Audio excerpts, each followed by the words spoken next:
અવકાશમાં દેખાતી ખગોળીય ઘટના કે અવકાશીય ઘટના ક્યારેક લોકો માટે કુતૂહલ ઊભું કરતી હોય છે, ત્યારે ગઈકાલે પણ રાત્રે આકાશમાં કંઈક દેખાયું હતું।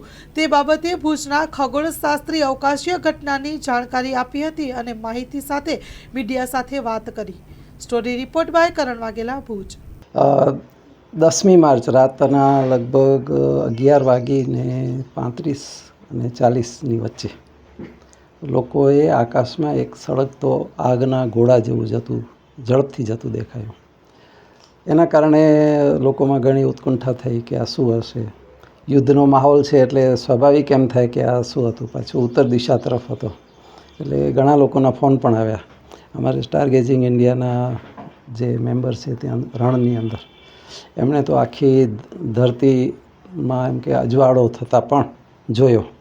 આ બાબતે એમ કહેવાય કે અત્યારે શું છે કે આકાશની અંદર ઘણા બધા એવા અવકાશી ટુકડાઓ ફરતા હોય છે।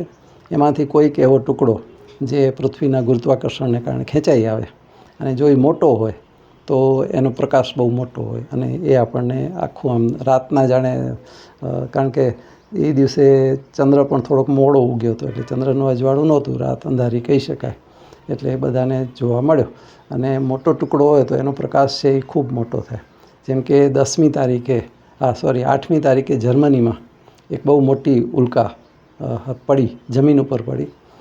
એક મકાનમાં ફૂટબોલ જેવડું કાણું કરી અને એ નીચે પડી। સદભાગે એના બેડરૂમમાં કોઈ હતું નહીં એટલે કોઈની જાનહાનિ નથી થઈ, પણ આવી ઘટનાઓ સમયાંતરે બનતી હોય છે અને એ લોકોએ ત્યાંના વિડીયોઝ પણ આવ્યા છે, પણ કમનસીબે આપણે અહીંયા કોઈ ફોટોગ્રાફ કે વિડીયો નથી આવ્યા, પણ સાઇટિંગ છે।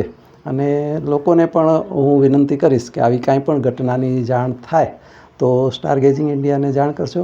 અમે એને ઇન્ટરનેશનલ મિટિયોર ઓર્ગેનાઇઝેશન છે કે જે આવી ઉલ્કાઓની આખી ગણતરી રાખતું હોય છે। દુનિયામાં ક્યાંય પણ આ બધી આવી ઘટનાઓ બનતી હોય તો એનો આખું રેકોર્ડ પણ રાખતું હોય છે। તો ખાસ વિનંતી એ કે આની નોંધ થવી જોઈએ અને એનો વૈજ્ઞાનિક અભ્યાસ પણ થવો જોઈએ।